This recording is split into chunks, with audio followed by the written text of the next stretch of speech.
8. A Life at Sea. In just a few short years, the Aqualung was being sold in the United States, Canada, and Europe. Scuba diving was becoming more and more popular among adventurous people who were curious about life underwater. In 1956, Life magazine ran a 7-page feature of Jacques' photographs. Suddenly, Jacques was a celebrity. He wanted a bigger boat. The French Navy said he would have to buy it himself. But Jacques didn't have any money.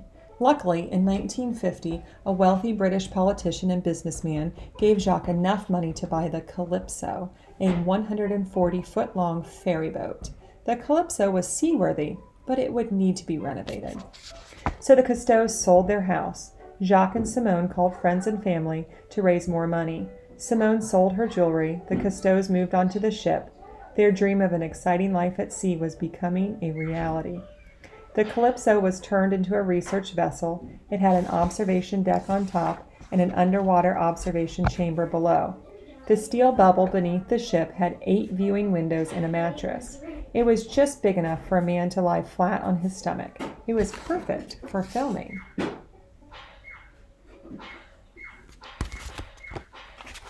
The remodeled Calypso had space for cargo, fuel, water, a machine shop, and cold storage for food and scientific samples.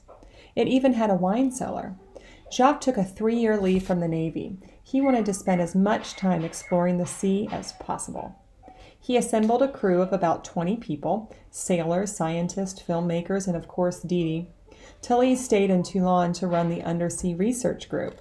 Simone joined her husband while their sons, Jean-Michel and Philippe, attended boarding school. The boys would meet up with the Calypso on their vacations. On November 24, 1951, the Calypso embarked on its first expedition. It was to the Red Sea, an inlet in the Indian Ocean between Africa and Asia. Jacques jokingly called it a nice hot bathtub full of sharks.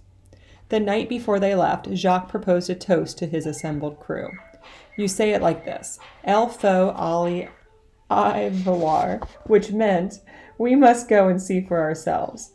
The entire month-long journey was recorded.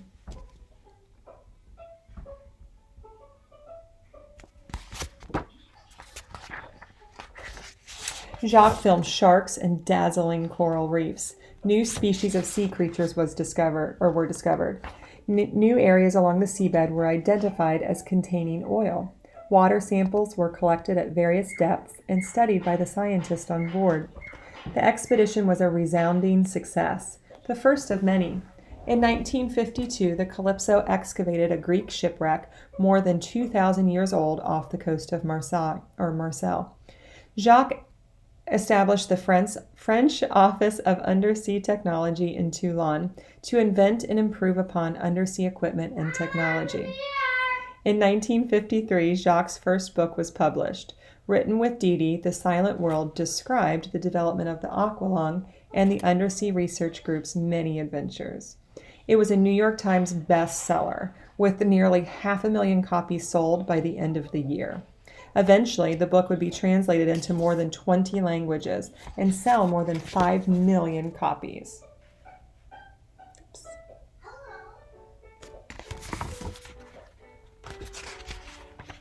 In 1954, an oil company paid Jacques to explore the Persian Gulf for oil deposits.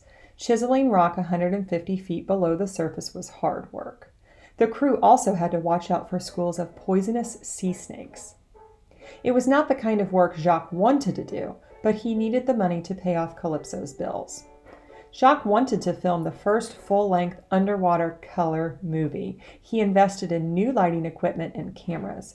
He hired a co-director and transformed the Calypso into a floating movie studio.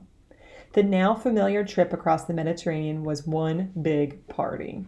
On their way to the Red Sea, the crew played cards, sunbathed on the deck, and enjoyed long dinners filled with conversation and many bottles of wine. There was even a dog on board, a dachshund named Ghoul.